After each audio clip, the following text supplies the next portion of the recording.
Tu amor, perdonaste mi maldad y todo lo que soy ante ti. En tu trono de gracia he encontrado tu amor, perdonaste mi maldad. Ante ti, cántele al Señor. En tu trono de gracia he encontrado tu amor, perdonaste mi maldad. Ante ti, en tu trono de gracia he encontrado tu amor.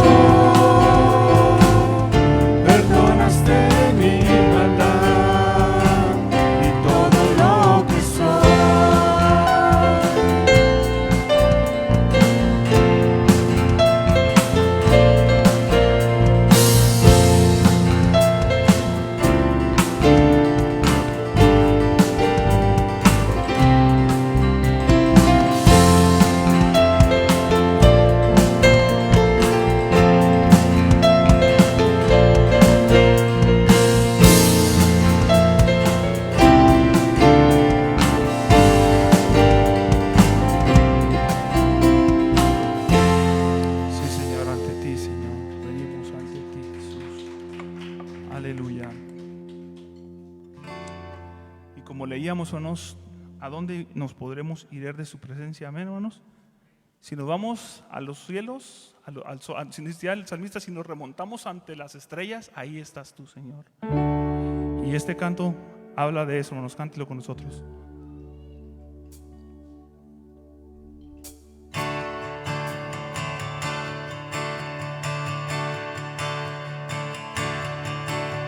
¿A dónde me iré de tu espíritu? ¿A dónde me iré de tu presencia? Si subiera a los cielos, ahí estás tú. Si en el cielo hiciera mi estrado y del amanecer tomaré sus alas y me fuere al mar, ahí estás tú. Dígale, ¿a dónde me iré, Señor? ¿A dónde me iré de tu espíritu? ¿A dónde me iré de tu presencia? Si subiera a los cielos, ahí estás tú. Si en el Seol hiciera mi estrado y del amanecer tomaré sus alas y me fuere al mar, ahí estás tú. Dígale, hermano, lo mismo te son las tinieblas que la luz. Aún en la noche no me puedo esconder de ti. Te alabaré, Señor, te alabaré, formidable eres tú. Maravillosas son tus obras y mi alma lo sabe bien.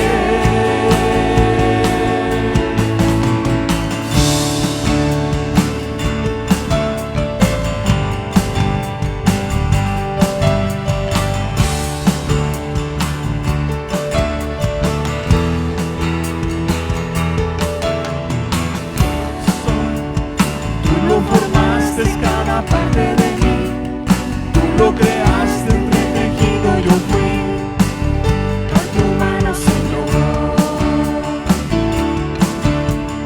Preciosos son tus pensamientos para mí, oh Señor, enumerarlos imposible sería, por eso eres Dios. Y una vez más, todo lo que soy, tú lo formaste cada parte de mí, tú lo creaste, entretejido yo fui por tu mano, Señor. Preciosos son tus pensamientos para mí, oh Señor, enumerarlos imposible sería, por eso eres Dios. Lo mismo te son, Señor, lo mismo te son son las tinieblas que la luz.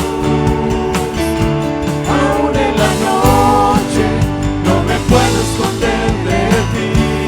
Dígale, te alabaré, Señor. Te alabaré, formidable eres tú.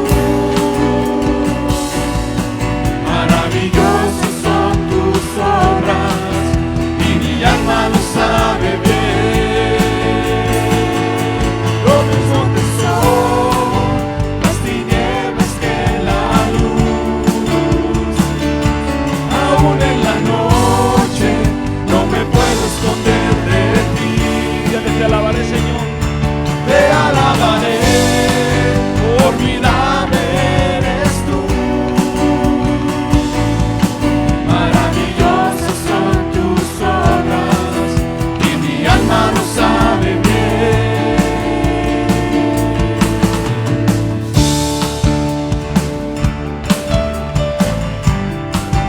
Sí, Señor. Maravillosas son tus obras.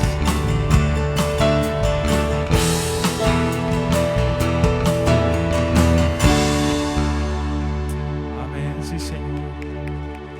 Te alabaremos siempre, Señor. Maravillosas son tus obras, Señor, y mi alma lo sabe bien, decía el salmista. El Señor es bueno, amén, hermano. El Señor es precioso, el Señor es maravilloso, aleluya. Adore su nombre, amén. Traemos nuevamente el arca, amén. Vamos a cantar esta alabanza, aleluya.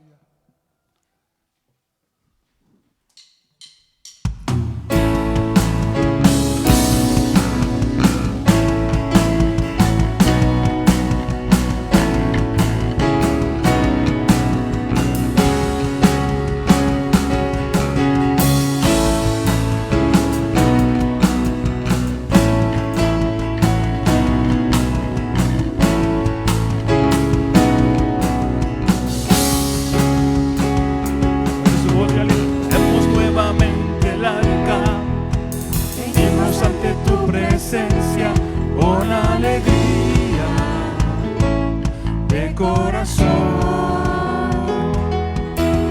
con instrumentos y con danza, con cánticos y alabanza, hoy nos gozamos de tu salvación. Una vez más, tu presencia está sobre mí, tu presencia es sobre tu pueblo, te proclamamos.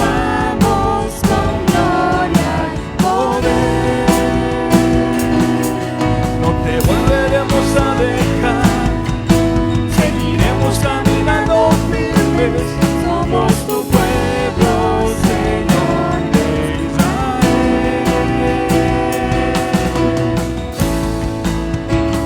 Aleluya.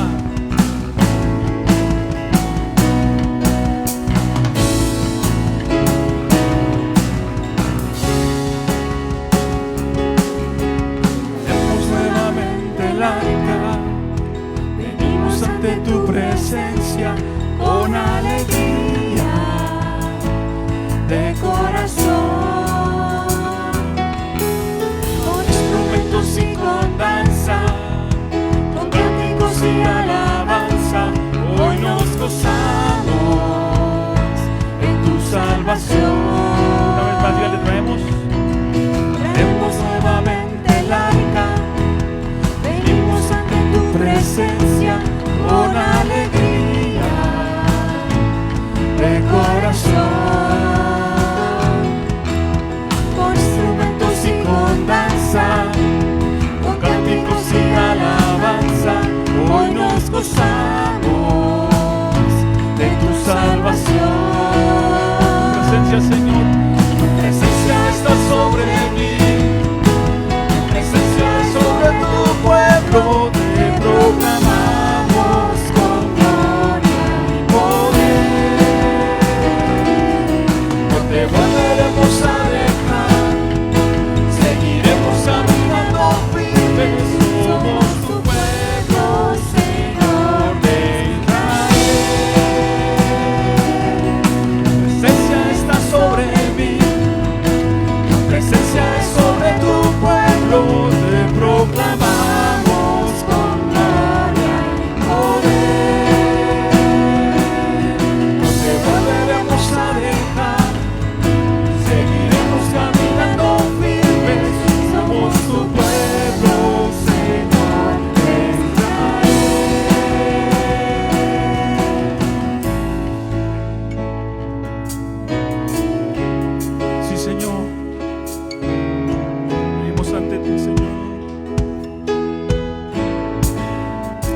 la presencia tuya en nosotros.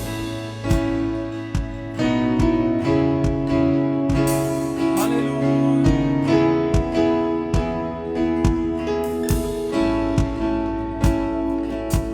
Tu presencia está sobre mí, tu presencia es sobre tu pueblo, te proclamamos con gloria y poder.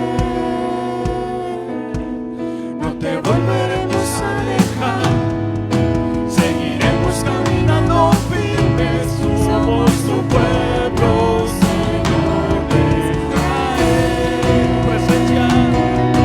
Tu presencia está sobre mí, tu presencia es sobre tu pueblo, te proclamamos con gloria y poder. Te volveremos a dejar, seguiremos caminando firmes, somos tu pueblo, Señor de Israel. Traemos nuevamente la paz. Somos tu pueblo, Señor, y has aumentado sobre nosotros tus maravillas, Señor. Y están tus maravillas, como lo decimos, Señor, son tantas que no las podemos contar. Amén.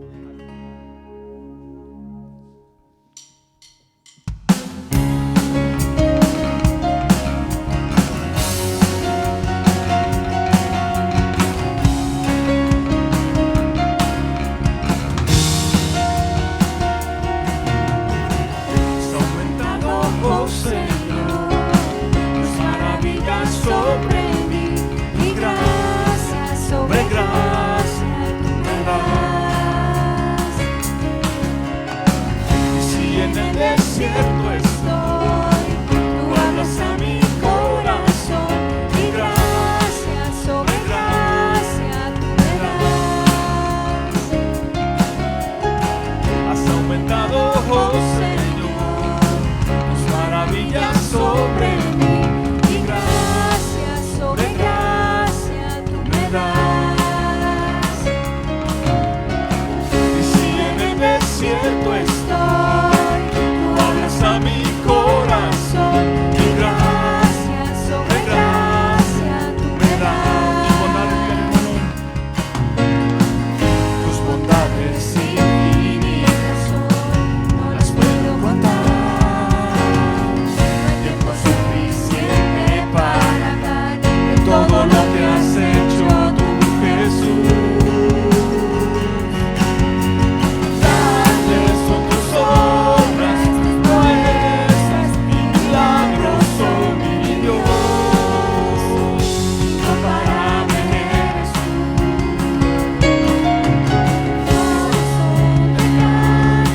Todo el día y cada noche has sido tú, mi fortaleza y mi canción. Una vez más grande, Señor. Grandes son tus obras, tus proezas y milagros, oh mi Dios. Incomparable eres tú. Mi corazón, Señor, mi corazón te canta, todo el día, cada noche has sido tú, mi fortaleza y mi canción, mi fortaleza y mi canción, mi fortaleza y mi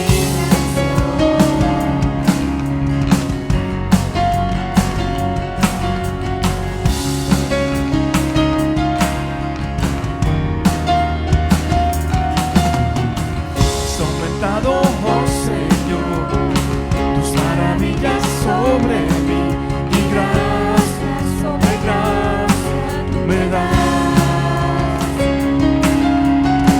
Y si en el desierto estoy, tú hablas a mi corazón, y gracia sobre gracia tú me das. Dale tus bondades, Señor.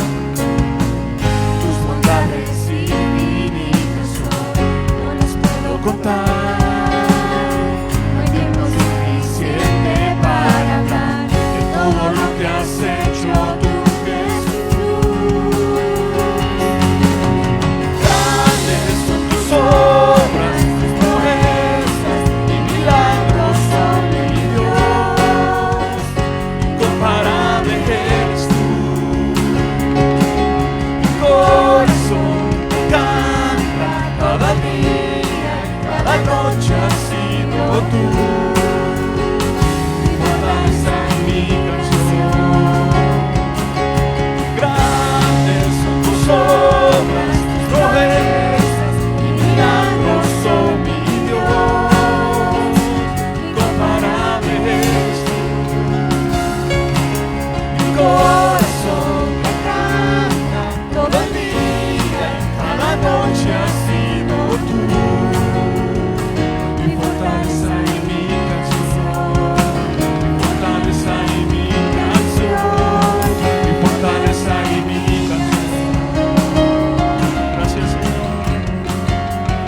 Señor, nuestra fortaleza, Señor.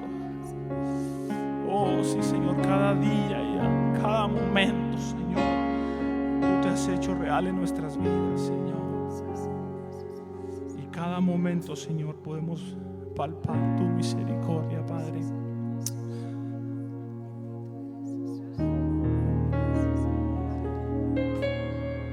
Grandes son tus obras, tus proezas y milagros son mi Dios. Incomparable eres tú. Mi corazón te canta todo el día y cada noche has sido tú. Mi fortaleza y mi canción. Levante su voz, hermano, dígale: grandes son tus obras, tus proezas y milagros son mi Dios. Incomparable eres tú. Mi corazón todo el día y cada noche has sido tú. Mi fortaleza y mi canción. Mi fortaleza y mi canción, mi fortaleza y mi canción. Tú has sido mi fortaleza, Señor.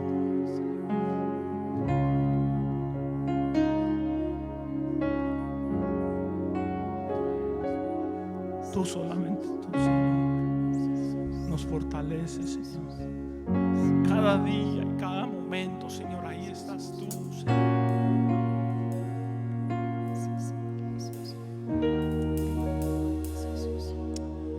Cada día, Señor.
por unos momentos me aparto de ti, miserable sería de mí.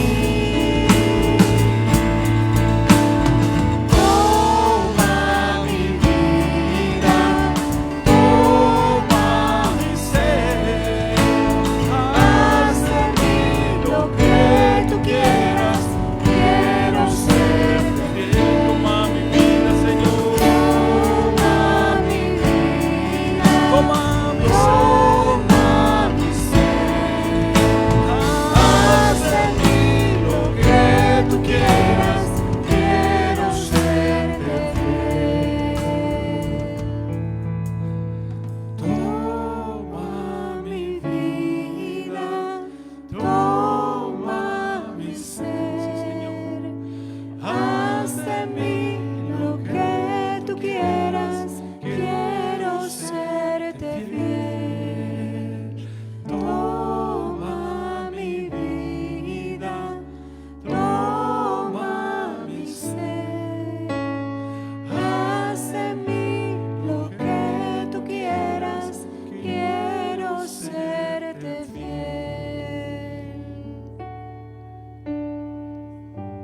¿Se fija lo que está cantando, hermano? Está diciendo: toma mi vida, Señor, toma mi ser, Señor, haz con ello lo que tú quieras. Tenemos que cantar con el entendimiento, hermano, decirle: Señor, haz de mí lo que tú quieras, Señor.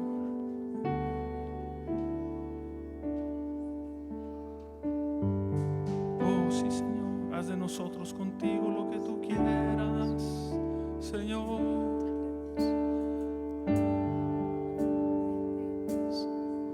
Usa nuestra vida, Señor, usa nuestro ser, haz como tú quieras.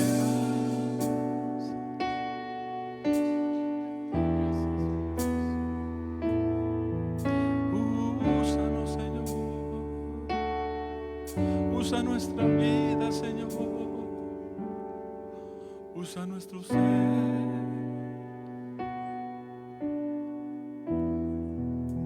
Dígale una vez más conmigo: toma mi vida. Levante su voz.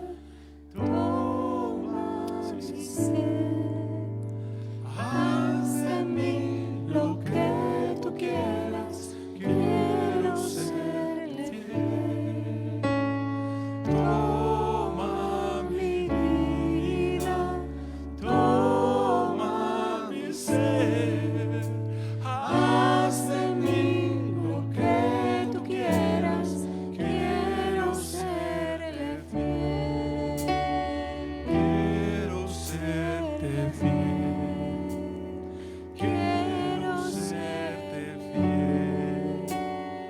Quiero serte fiel.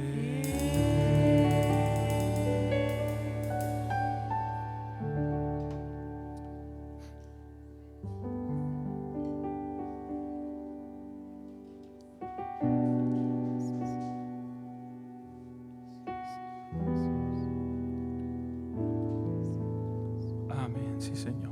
Toma nuestro ser, Señor. Qué hermoso canto, hermanos.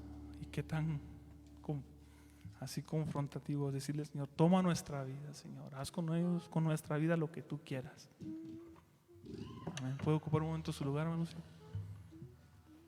Preparémonos para la palabra. Amén.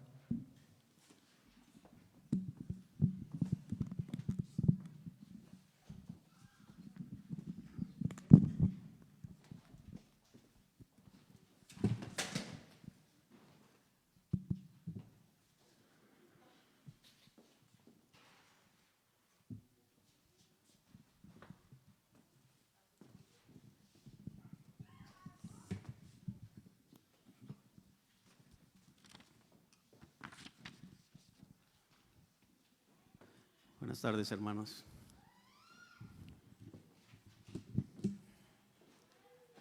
Me tocó dar en esta ocasión los anuncios. Y pues buenas tardes, primero que nada, ¿verdad? ¿Cuántos queremos serle fiel al Señor? Amén, ¿verdad? Y Pues los anuncios son los mismos, hermanas, hermanos. Los martes tenemos estudio de mujeres a las 7 de la noche. Las invito, hermanas, a que se unan. Están muy buenos los estudios. Sí. El día miércoles, estudio de varones. Estamos aprendiendo bastante, tanto en lo personal, espiritual. Los invito, hermanos varones, a que se conecten. Es de muchísima bendición. Sí. También tengo el sábado, tenemos convivio de mujeres a las 10 a.m. en la casa de la hermana Marisela. No sé si ya se pusieron de acuerdo las mujeres, creo que ya están todas organizadas. También el mismo sábado tenemos convivio de varones a las 4 de la tarde en la casa del hermano Jaime. ¿Sí? Varones que gusten asistir. El hermano les puede proporcionar su dirección. Y los invitamos, va a ser de gran bendición, tanto para las mujeres como para los varones. Y pues vamos a cumplir con lo que el Señor nos pide, ¿verdad? En esta ocasión son los diezmos y las ofrendas. Y si me acompañan al libro de Proverbios, en el capítulo 3, versículo 9 y 10, la palabra dice, en la nueva traducción del lenguaje actual, dice: demuéstrale a Dios que para ti Él es lo más importante. Dale de lo que tienes y de todo lo que ganes, y así nunca te faltará ni comida ni bebida. Amén. Entonces vamos a orar por los diezmos y las ofrendas. Bendito Padre Celestial, en esta hora, Padre, aquí estamos, Padre, en tu presencia, Padre, dándote las gracias, Padre, por todo lo misericordioso que eres con cada uno de nosotros, Padre. Gracias, Padre, porque nos tienes con salud, nos tienes con trabajo, nos tienes con comida, nos tienes con techo, Padre. Y en este instante, Padre, te pido que bendigas estos diezmos, estas ofrendas que te pertenecen, Padre. ¿Sí? Gracias, Padre, y bendice al dador alegre, Padre. Y te pido por cada uno de mis hermanos, Padre, que no les falte comida, que no les falte techo, que no les falte trabajo y sobre todo, Padre, salud. Y lo principal, Padre, que no nos apartemos de ti, Padre. Gracias, bendito Padre Celestial, en el nombre de tu Hijo Jesucristo. Amén. Bueno, hermanos, los dejo con el pastor.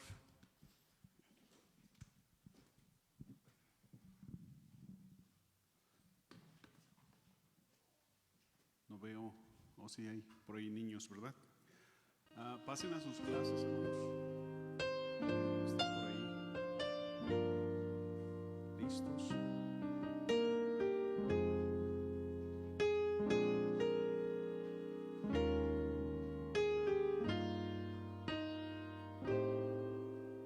Muy buenas tardes, hermanos. ¿Cómo están? ¿Bien? Qué bueno. Damos gracias a Dios porque nos permitió ir y regresar con bien a Salt Lake City, Utah. Y el Señor estuvo con nosotros. Fue una grande bendición. Fue ahora sí que una junta de la región central de Casa Oración USA. Y venimos ahora sí que con un mayor compromiso porque Dios nos está confrontando a dicen los americanos, a all in, a estar completamente dedicados a la obra. Y hay muchos proyectos, más adelante vamos a ir anunciándolos. Hay muchos proyectos, hay muchas cosas buenas para este 2022, porque ya se está planeando para el 2022. Y si Dios quiere, vamos a empezar a planearlo aquí. Sí, si Dios quiere, nos toca también ser anfitriones desde marzo para los pastores regionales y sus líderes. Así es que más adelante nos vamos a ir preparando. Y es un gozo que ya hay una estructura y que el Señor nos esté guiando, nos esté organizando. Muy hermoso. Fue una convivencia hermosa, pero la palabra estuvo hermosa también. Y Dios nos confrontó y fue algo maravilloso. Pasando a la palabra de Dios, ya hemos analizado 3 principios de la persecución, dando fe de Jesucristo en la persecución. ¿Sí? El domingo pasado me decía un hermano, fue rápido el servicio. Le dije, es que no quería entrar a todo el mensaje, le dije, porque iban a ser, en lugar de 45 minutos, iban a ser 90 minutos, hora y media. Así es que a lo mejor es un poco corto, no les prometo nada, pero sí hemos analizado 3 principios en la persecución, en este capítulo 4, ¿sí?, del libro de los Hechos. Abra su Biblia ahí, voy a dar una introducción. Y hoy vamos a terminar este capítulo 4 y vamos a ver los demás principios que el pasaje nos revela de cómo dar fe de Jesucristo en la persecución. Ya vimos, hermanos, y un repaso rápido ya vimos que la persecución viene a todo hijo de Dios, ¿cierto? A todo hijo de Dios, no hay excepción. Eso es algo inevitable en la vida de un seguidor de Jesucristo. Segunda de Timoteo 3:12 nos dice, todo el que quiera vivir piadosamente en Cristo Jesús sufrirá persecución. Y la Nueva Traducción Viviente lo traduce de esta manera: todo el que quiera vivir una vida de sumisión a Dios en Cristo Jesús sufrirá persecución. Vamos a sufrir persecución. Pero me gusta cómo lo traduce la traducción lenguaje actual. Lo dice así: todo el que desee vivir obedeciendo a Jesucristo será maltratado. Será maltratado. Pero la pregunta es, ¿estamos viviendo una vida de sumisión? ¿Una vida de obediencia a Dios? Porque si así es, vamos a sufrir persecución. Y esa es una buena señal, ¿sí? Y Dios nos muestra claramente en su palabra lo que es la persecución. Y lo mencionábamos en la enseñanza pasada, ¿sí? ¿Me bajas tantito el monitor, por favor? Lo mencionábamos en la enseñanza pasada, ¿sí? La palabra original, persecución, quiere decir opresión. Habla de estrechez, aflicción, angustia, y también habla de sufrimiento. Eso es. Y lo estudiamos, como les decía, el domingo pasado. Y si usted regresó este domingo, quiere decir que está interesado en lo que la palabra de Dios dice. Y qué bueno, porque esa es una buena señal. Que aprendamos lo que la palabra de Dios dice, porque como cristianos estamos entendiendo que no se trata de nosotros, se trata que Dios moldee el carácter por medio de las persecuciones, las luchas, las pruebas, ¿sí? Los sufrimientos, las angustias, la aflicción, la estrechez, la escasez, ¿sí? Y el Señor lo hace. Ahora, se trata de Él, como decía Juan el Bautista, ¿verdad? ¿Se acuerda? Ese es uno de mis pasajes preferidos. Juan 3:30 dice: es necesario que Él crezca, pero que yo mengüe, dijo Juan el Bautista. Es necesario que Él crezca, pero que yo mengüe. ¿Sí? En la Nueva Traducción Viviente este versículo se lee: Él debe tener cada vez más importancia y yo menos. ¿Sí? Jesús tiene que tener más importancia en nuestras vidas, hermanos, y nosotros menos. Y es lo que viene a hacer la persecución, es lo que viene a hacer todo esto en nuestra vida. Y Pablo lo manifestó. Leímos 2 Corintios 12:7, se lo leo rápidamente. Dice: y para que la grandeza de las revelaciones no me exaltase desmedidamente, me fue dado un aguijón. ¿Se acuerda? Un aguijón en mi carne, un mensajero de Satanás que me abofeteé para que no me enaltezca sobremanera. Respecto a lo cual 3 veces he rogado al Señor que lo quite de mí, y me ha dicho: bástate mi gracia, porque mi poder se perfecciona en la debilidad. Y ahí es donde el Señor nos usa, ahí es donde el Señor se perfecciona su poder, porque ya no dependemos de nosotros, vimos, ¿sí? Entonces, decía Pablo: me gloriaré más bien en mis debilidades, para que repose el poder de mí, el poder de Dios sobre mí, el poder de Cristo, ¿sí? Nosotros sabemos como cristianos que el Señor aborrece a los soberbios, ¿verdad? El Señor aborrece a todos aquellos que se creen independientes, todos aquellos que se creen autónomos. No los puede ver, ¿sí? Y para nosotros hay veces esa debilidad, ese aguijón, o eso que Dios nos quiere quitar, es el menos de nosotros y más de Él, ¿sí? Menos de mis capacidades, menos de mi dependencia, de mi autodependencia, o de mi dependencia a las posesiones. ¿Por qué? Porque no se trata de nosotros, lo hemos dicho. Estamos aquí para hacer la obra de Dios. Y es algo que nos insistían en Utah, hermanos. Nos decían, se trata de pastorear, se trata de suplir, de alimentar, de dar, ¿sí?, nuestra vida por el servicio a la obra de Dios. En este caso, de un pastor a las ovejas, pero también de las ovejas a los perdidos en el mundo, ¿sí? Y es lo que hacemos, servimos a la obra de Dios ¿para qué? Para atraer a los que están perdidos, ya sea nuestra familia, ya sean nuestros vecinos, ¿sí? Pablo entendió perfectamente cuando se lo dice a los filipenses, en Filipenses 2:17, la palabra de Dios para todos lo dice así: y aunque es posible que tenga que dar mi vida para completar el sacrificio que ustedes hacen, por su fe lo haré con alegría y compartiré esa alegría con todos ustedes. Ese fue el éxito del ministerio del apóstol Pablo, ¿sí? Él estaba dispuesto a dar su vida en todo momento, no le importaba, ¿sí? Y es algo a lo que el Señor nos llama, hermanos, a dar nuestra vida, ¿sí? No estoy hablando de que descuidemos nuestras responsabilidades, no, ¿sí? Como madre, como padre, como proveedor del hogar, ¿sí? No estoy hablando de eso, estoy hablando de una entrega, de una seriedad al Señor, ¿sí? Entonces, Pablo lo entendía muy bien. Él decía, no importa si tengo que dar mi vida, ¿sí?, para que ustedes sean salvos. En Colosenses 1:24 él le dijo a los colosenses: ahora me gozo en lo que padezco por vosotros, me gozo.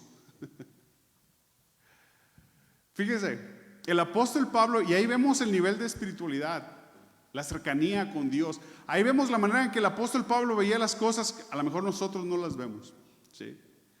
El apóstol Pablo se gozaba cuando padecía por los hermanos, ¿sí?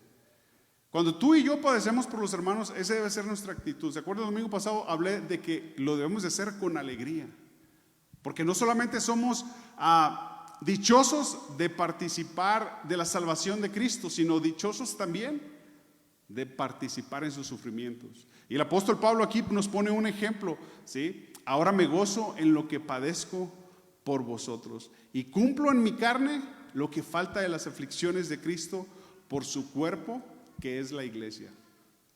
¿Sabe qué pasaba? El apóstol Pablo tenía muy bien entendido que las aflicciones que él pasaba, ¿sí?, por los hermanos, ya sea por los hermanos cuando predicaba el evangelio, ¿sí?, eran cosas que eran en contra de Cristo. Entonces él sabía que con gozo lo hacía. ¿Por qué? Porque esas aflicciones eran ahora sí dirigidas a Cristo. Pero como Cristo ya no está aquí, hermanos, ascendió a los cielos, ¿quién está aquí? Nosotros, ¿sí? Nosotros somos los representantes de Cristo, ¿sí? A nosotros nos ven cuando quieren ver a Cristo. Entonces, cuando a nosotros nos hacen daño, el apóstol Pablo lo decía muy claramente, esas aflicciones iban para Cristo. ¿Se acuerdan lo que hicieron con Jesús? Lo mataron, lo crucificaron, lo rechazaron, ¿sí? Y así pasa con nosotros.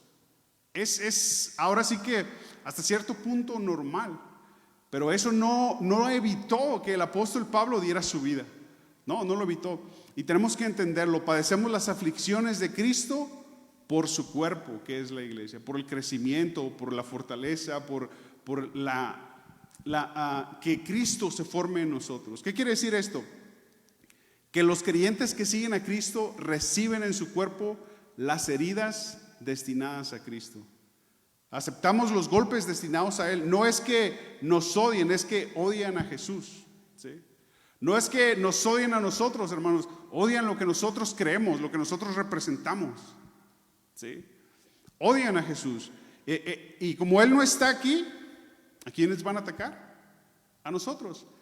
Pero como les decía el domingo pasado, nosotros tenemos que estar contentos, sentirnos dichosos de esto. Entonces, la persecución está diseñada por Dios para producir una fe perfecta, ¿sí? Una fe perfecta en nosotros. ¿Y saben qué más nos enseña la palabra de Dios acerca de la persecución? Vaya a Romanos 8:17, por favor. Quiero mostrarle algo muy interesante en Romanos 8:17. Pablo, hablando a la iglesia en Roma, les escribe y les dice esto. Romanos 8:17. Dice así: y si hijos, también herederos, herederos de Dios y coherederos con Cristo. Esa palabra coherederos quiere decir que somos juntamente herederos con Cristo. Si es que padecemos juntamente con Él, para que juntamente con Él seamos glorificados. Esa palabra en ese específico versículo habla de ser honrados con Jesucristo. Dios va a honrar nuestra fe. Dios va a honrar el que padezcamos, ¿sí?, juntamente con Cristo. El 18 dice algo que nos debemos de aprender. Dice: pues tengo por cierto que las aflicciones del tiempo presente no son comparables con la gloria venidera que en nosotros ha de manifestarse.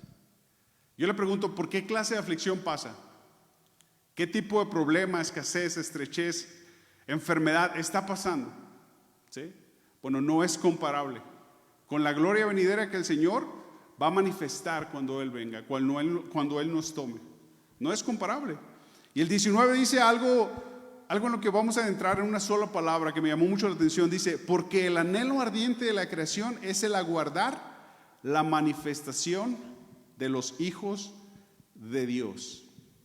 Ahora, el anhelo ardiente de la creación es ver, esto quiere decir, quién verdaderamente es hijo de Dios. Y Dios en ese día lo va a revelar. Pero por eso en el versículo 17 dice que si padecemos juntamente con Él, ¿sí? Pero la palabra hijos, cuando dice el anhelo ardiente de la creación, es aguardar la manifestación de los hijos de Dios. Mire qué curioso, esa palabra en el original, hijos, en primer lugar, sabemos que hay hijos inmediatos, ¿verdad? Hijos por descendencia. ¿Usted tiene hijos? Bueno, son suyos, ¿verdad? Usted es su descendencia, ¿sí? Son hijos. También hay hijos que son aquellos que son aceptados o son adoptados en una familia. No son de sangre, pero son hijos. Se les llama hijos, se les trata como hijos, se les ve, se les considera, se les cuida, se les tiene el cariño, el cuidado. Son hijos, ¿sí? Bueno, esa es otra palabra. Pero hijos también era aquel que era un seguidor o un discípulo en esos tiempos, en el contexto. Se veía como un hijo porque era un discípulo, ¿sí? Era un seguidor. Acuérdense que en ese contexto era muy común que los discípulos o los seguidores de los filósofos o de los maestros anduvieran día y noche con ellos. ¿Por qué? Para aprender del maestro, para aprender del filósofo, ¿sí? Y a ellos se les consideraba hijos, porque querían estar cerca, apegados, querían aprender, ¿sí? Tenían una cercanía. Ese era otro tipo de hijos, pero se le daba ese énfasis como un hijo. Pero específicamente en este versículo aquí, hijo se refiere a uno relacionado con una persona que le ha dado sus características. Escuchen, cuando dice la palabra de Dios en este versículo que el anhelo ardiente de la creación es aguardar la manifestación de los hijos de Dios, está diciendo que la creación va a esperar que Dios nos revele quién verdaderamente son sus hijos. Pero eso viene por los padecimientos. Ahora, hijos, como le decía aquí, específicamente está en la relación de la persona con la otra. Y esa persona le da sus características. Y la clave aquí está en la relación, hermanos. La clave aquí está en la relación. ¿En qué circunstancias o bajo qué circunstancias se da esa relación? En la persecución. Lo dice el versículo 17. En la persecución. Porque si tenemos esa relación con Dios, así como Pedro y Juan la tenía, va a pasar estas características que pasaron en Juan. Cuando estamos cerca de Dios y Dios nos hace sus hijos, nosotros adquirimos las características de Dios. en la persecución. Ahora mire, la palabra es diferente porque sabemos que somos hijos de Dios por la fe en Jesucristo, ¿verdad? Dios pone una simiente nueva en nosotros, nos hace sus hijos, nos adopta, ¿sí? Pero aquí se refiere a una relación en la persecución. Escuche, ¿qué pasó con Pedro y Juan en el capítulo 4? Ya entrando en el capítulo 4 que hemos estado estudiando de Hechos. Primero vimos que ellos fueron sumisos a la persecución. Y esa era la primera característica, el primer principio, o como usted lo quiera llamar. ¿Por qué sumisos? Porque se sometieron a ella. Y cuando todos se reunieron en su contra, el Sanedrín, ¿se acuerda? Y los confrontaron, vieron que era una oportunidad para predicar el evangelio al Sanedrín. Una oportunidad que jamás se les hubiera presentado si ellos hubieran mandado una carta o tocado una puerta o pedido una audiencia. No. Pero Dios en la persecución abrió una oportunidad nueva, ¿sí? Dios los había puesto ahí y lo vieron así claramente. Y por eso el ser sumisos les dio esa visión. A veces cuando viene la persecución a nosotros y no somos sumisos, nos perdemos ese enfoque, hermanos. Se nos va esa oportunidad. Y es triste. El segundo principio que vimos es que estaban llenos del Espíritu Santo, ¿se acuerda? Y esto los habilitó a hablar con denuedo, a saber el momento de sumisión, pero también de hablar. Porque el tercer principio es que aprovecharon la oportunidad para predicar a Cristo con valor. Y siempre la persecución nos va a traer esto. Siempre. Siempre, hermanos. Nos va a abrir una puerta nos va a abrir una puerta para hablar del nombre de Jesucristo, para dar testimonio a alguien. Los americanos llaman mucho estas, en inglés no me acuerdo, pero en español sí, usan mucho esta frase, son citas divinas, dicen ellos. Estaban en la carnicería o fueron al King Supers o fueron al Walmart, qué sé yo, y de repente se encontraron una persona, empezaron a hablar con ella, expuso su necesidad, terminaron orando, recibió a Cristo, los encaminaron a la iglesia, y cuando ellos te platican, dicen, esa fue una cita divina. ¿Sí? Bueno, vamos a ponerlo entre comillas. Esas citas divinas, hermanos, a eso se refiere. Cuando nosotros somos sumisos a las persecuciones, estamos llenos del Espíritu Santo, siempre el Señor nos va a dejar ver, nos va a mostrar la puerta del por qué estamos en donde estamos o pasando por lo que estamos pasando, ¿sí? En la persecución siempre se va a mostrar una de estas oportunidades. Vamos a Hechos 4:8, por favor, entrando ya al texto. Vamos a ir rápido, pero vamos a leer todo el capítulo. Hechos 4:8 dice, ¿lo tiene? Dice, entonces Pedro, lleno del Espíritu Santo, les dijo, gobernantes del pueblo y ancianos de Israel, puesto que hoy se nos interroga acerca del beneficio hecho a un hombre enfermo, de qué manera éste haya sido sanado, sea notorio a todos vosotros y a todo el pueblo de Israel, que en el nombre de Jesucristo de Nazaret, a quien vosotros crucificasteis y a quien Dios resucitó a los muertos, por él, este hombre está en vuestra presencia sano. Este Jesús es la piedra reprobada por vosotros los edificadores, la cual ha venido a ser cabeza del ángulo. Y mire lo que dice el versículo 12, algo maravilloso. Y en ningún otro hay salvación. ¿De quién estaban hablando? De Jesús. Porque no hay otro nombre bajo el cielo dado a los hombres en que podamos ser salvos. ¿Se fija cómo aprovecha? Pero en este aprovechamiento hay una valentía. Porque pueden notar que no suaviza el mensaje de la salvación. No, los acusa de haber matado a Jesús. Pero les dice, en ningún otro hay salvación. No suaviza el mensaje, no lo hace inclusivo para que nadie se ofenda, no. Usted dígale este versículo a cualquier otro que esté fuera del cristianismo, ¿sí? Y ese versículo es muy ofensivo, ¿sí o no?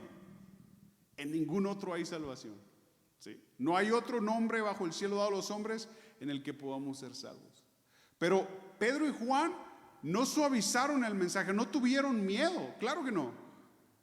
Predicaron que solo Jesucristo salva. Solo Jesucristo salva. ¿Se fija? fueron sumisos, fueron llenos del Espíritu Santo, vieron la oportunidad y predicaron a Jesucristo, pero con valor, hermanos, con valor.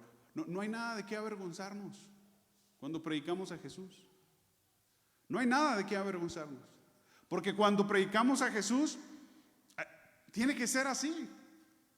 Son verdades absolutas, porque en ningún otro hay salvación. Y si no les decimos eso a las personas, se van al infierno, ¿sí o no? Se van al infierno. Y es triste. Pero somos llamados a eso, hermanos, a evangelizar, a tener ese anhelo, esa pasión.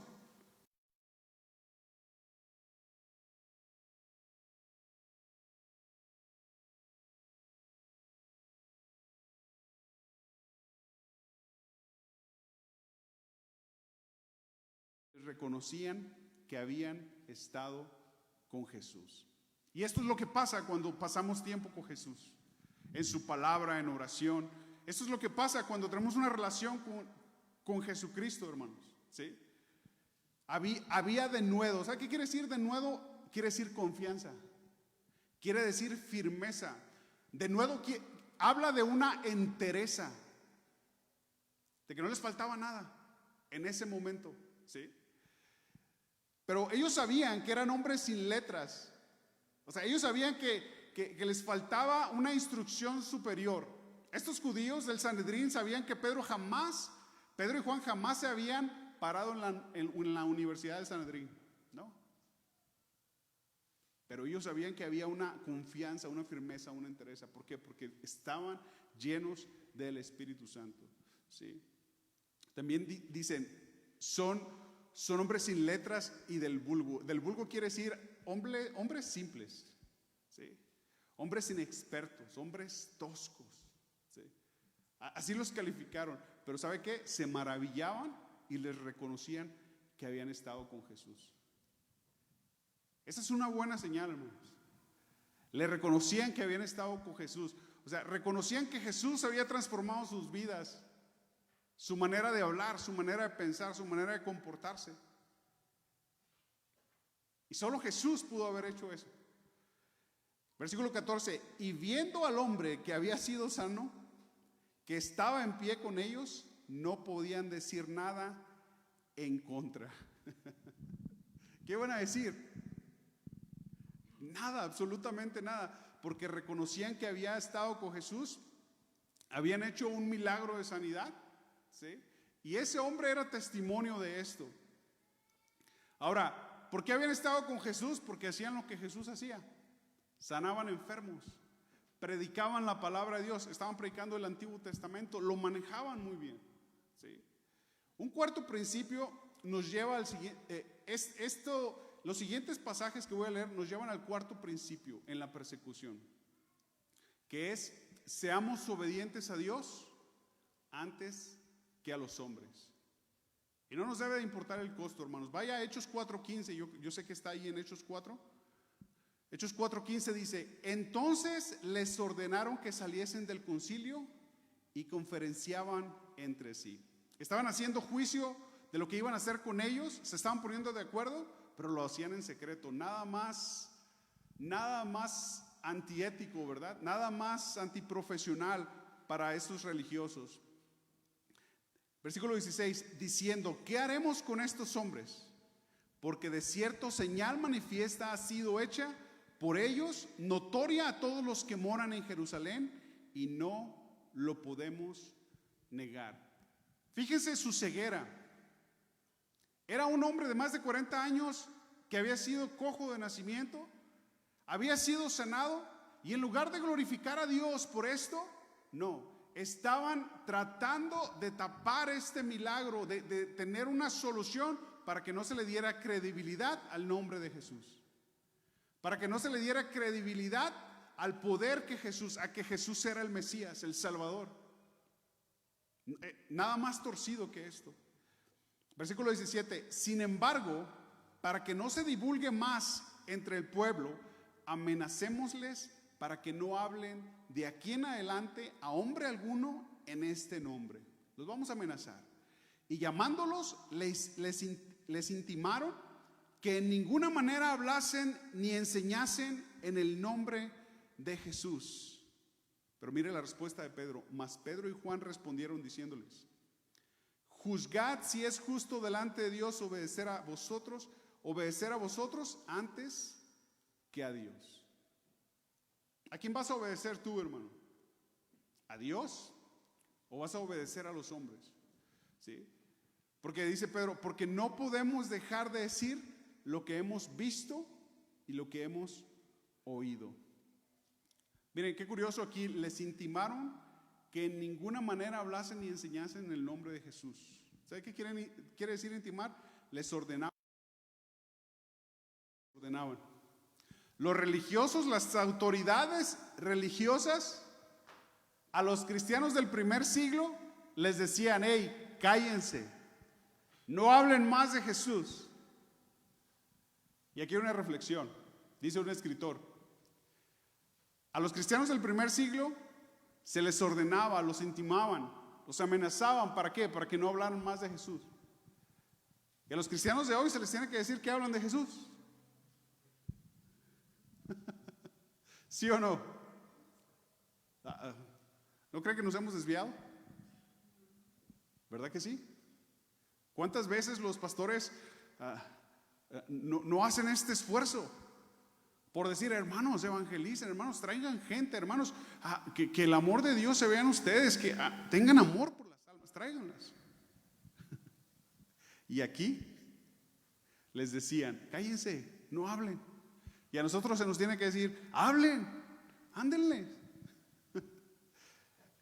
Nos hemos desviado, hermanos. Mire, juzgad si es justo delante de Dios obedecer a vosotros antes que a Dios. Cuando nos ordenan que dejemos de proclamar el nombre de Cristo, no podemos obedecer a eso. Estamos en esa libertad, tenemos esa libertad. Cuando nos ordenan que dejemos de predicar el Evangelio de Jesucristo, no podemos obedecer, ¿sí? Porque estamos trayendo salvación eterna a las personas. Cuando nos ordenan que aceptemos algo inmoral, algo injusto, algo que no va con nuestros principios, no podemos obedecer. Es cierto, tenemos que sujetarnos a las leyes humanas, ¿sí? Pero en ese contexto, en las leyes humanas. Pero cuando las leyes humanas se meten, ¿sí?, ya a lo que está escrito en la palabra de Dios, tenemos que ser sabios para obedecer a Dios antes que a los hombres. Y no estoy hablando de una revuelta, no estoy hablando de tener una marcha, no estoy hablando de nada de eso, no. Estoy hablando de que demos testimonio, así como Pedro y Juan lo hacían. Que demos testimonio. Hechos 4:21.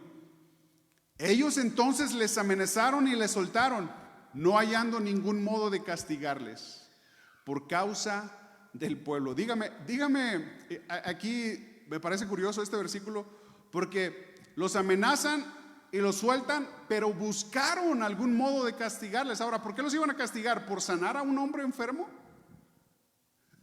¿Sabe qué? La ley religiosa en ese tiempo no había estipulado ni había puesto por escrito el castigo por sanar a un hombre enfermo. ¿Qué religión? ¿Qué religión? Entonces, por causa del pueblo, ¿por qué? Porque el pueblo estaba con ellos. Para este tiempo, hermanos, ya había una iglesia mínima, dicen los expertos, de 20,000 cristianos.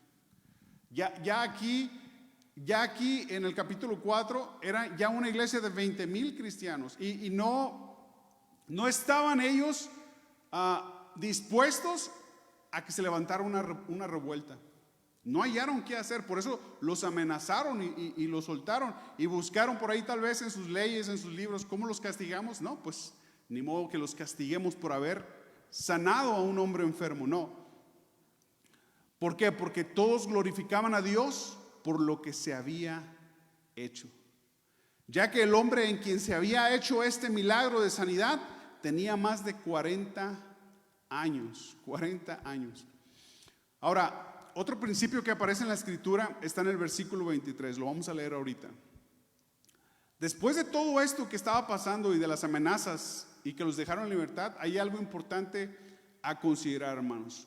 El versículo 23 dice: y puestos en libertad, vinieron a los suyos, y contaron todo lo que los principales sacerdotes y los ancianos les habían hecho. Vaya al versículo 32. Hechos 4:32, vaya ahí. Le leo otra vez Hechos 4:23, pero sígame en el 32, porque voy a leer 32, 33 y 34. Dice el 23, y puestos en libertad vinieron a los suyos. ¿Y qué hicieron? Y contaron todo lo que los principales sacerdotes y los ancianos les habían dicho. Versículo 32, y la multitud de los que habían creído era de un corazón, un alma, y ninguno decía ser suyo propio nada de lo que poseía, sino que tenían todas las cosas en común. Y con gran poder los apóstoles daban testimonio de la resurrección del Señor Jesús, y abundante gracia era sobre todos ellos. Así que no había entre ellos ningún necesitado, porque todos los que poseían heredades o casas las vendían y traían el precio de lo vendido y lo ponían a los pies de según su necesidad. El siguiente principio, hermano, es que vinieron a los suyos. No eran llaneros solitarios. Ellos sabían ahora que eran la iglesia de Jesús, que pertenecían a Jesús, que estaban juntos. Y esto es algo que nos debe de caracterizar. A los que decimos ser casa de oración, a los que decimos ser casa de oración Denver, ya nuestra comunidad, ¿sí? Deben de saber que nos tenemos los unos a los otros. ¿Para qué? Para orar los unos por los otros, para saber cómo estamos, para tener cuidado los unos de los otros, para reportarnos, vamos a decirlo así, ¿sí? Vinieron a los suyos. Qué hermosa expresión. Siempre debemos estar cerca de los demás creyentes, hermanos. No nos alejemos los unos de los otros. No suframos o enfrentemos la persecución solos. Eso es un principio.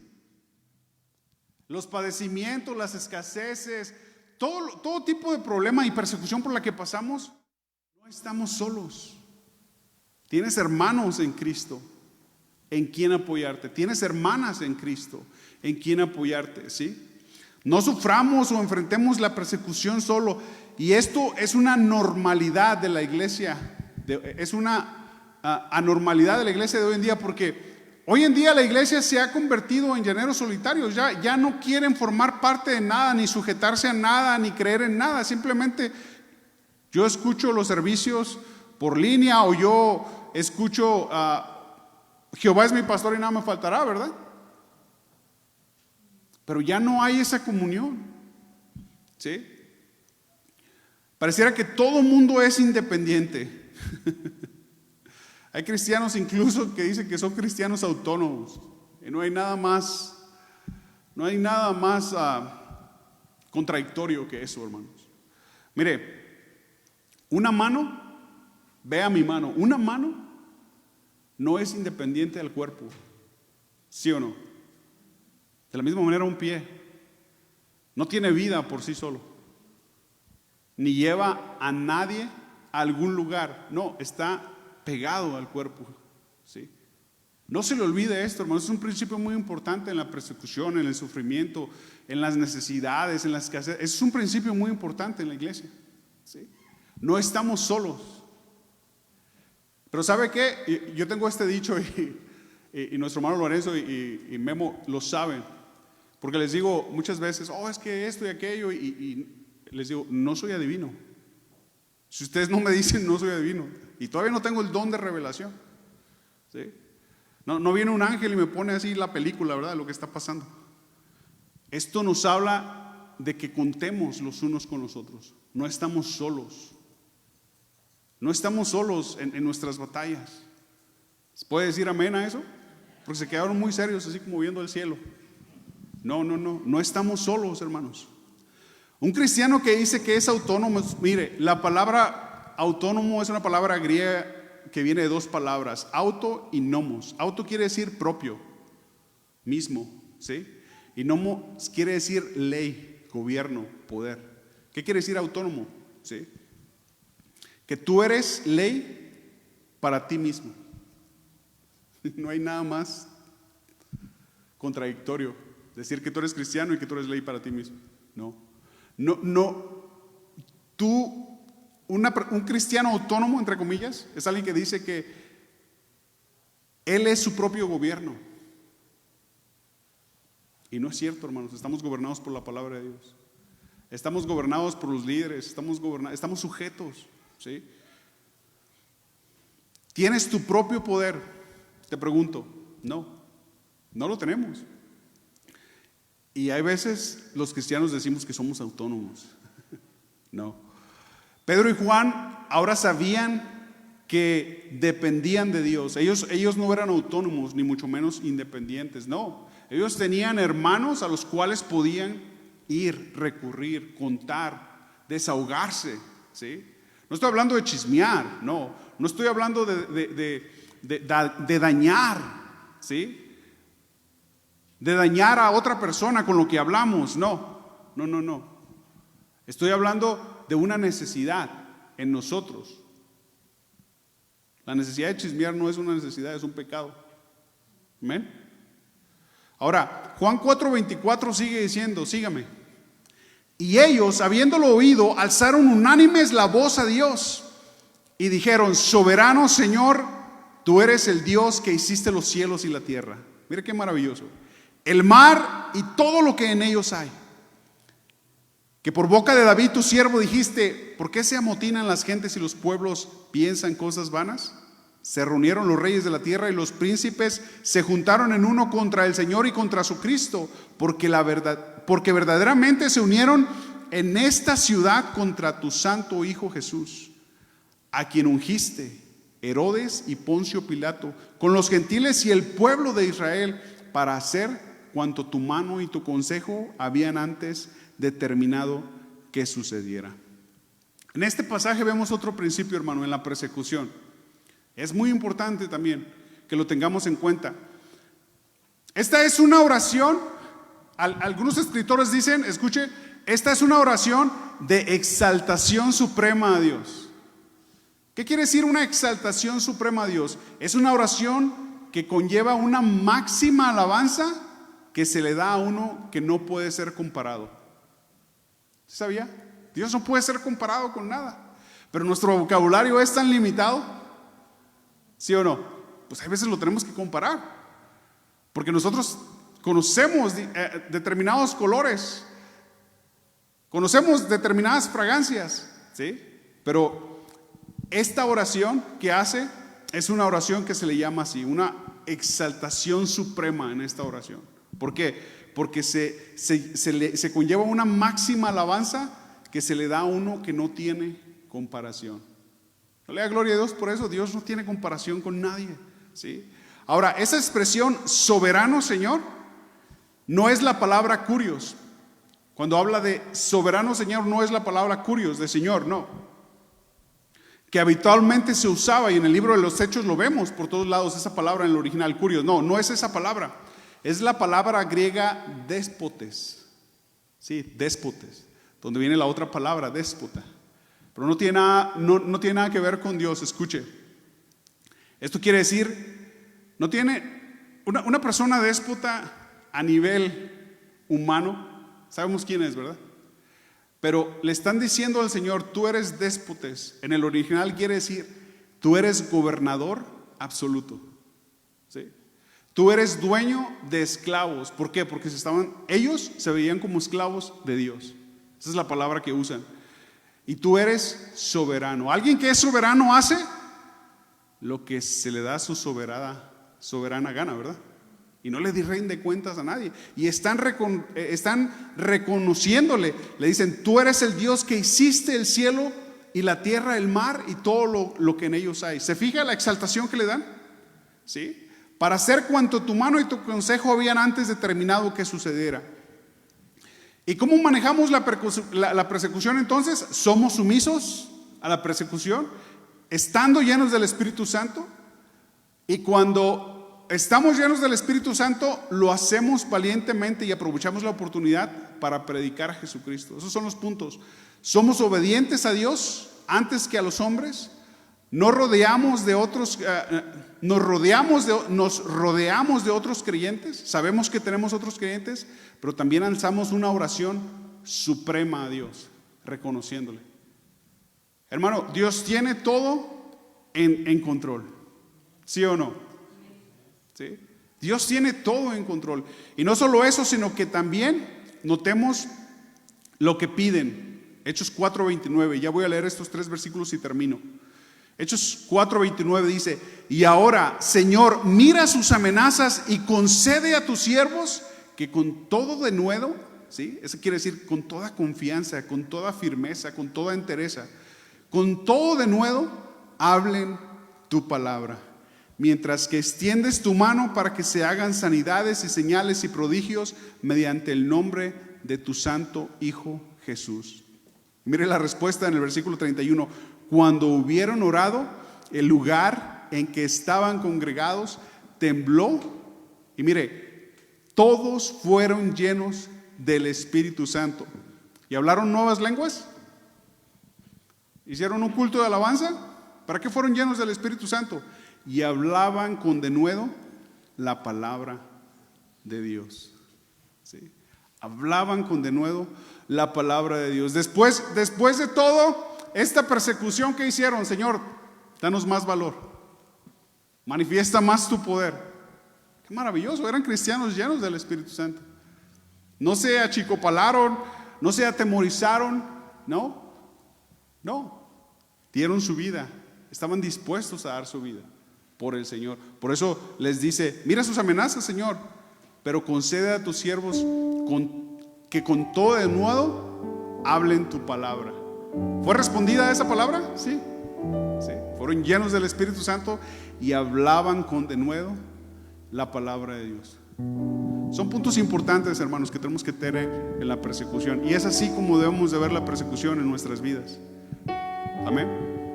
Es así como Dios quiere que veamos la persecución en nuestras vidas, para que crezcamos.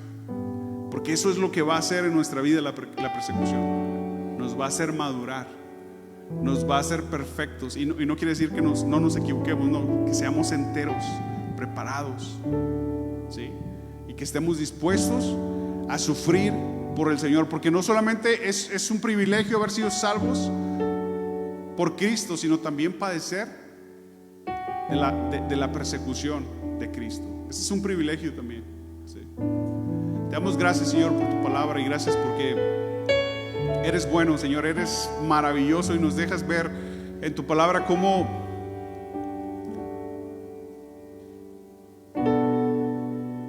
tomar la persecución en nuestra vida. Señor, no solo en nuestra vida, sino también a nivel iglesia. Estos son principios que yo sé que vamos a recordar.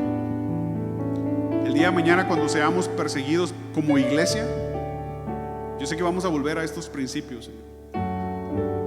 Sí. Ayúdanos a ser fieles. Ayúdanos, Señor, a seguir en este caminar.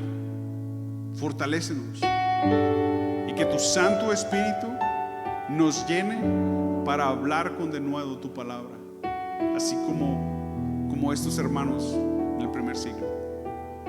Te damos gracias, Señor, porque tú eres fiel con nosotros. Siempre lo has sido, Señor. Siempre lo eres, siempre lo serás. Eres fiel y te bendecimos. Oh Padre, gracias te damos.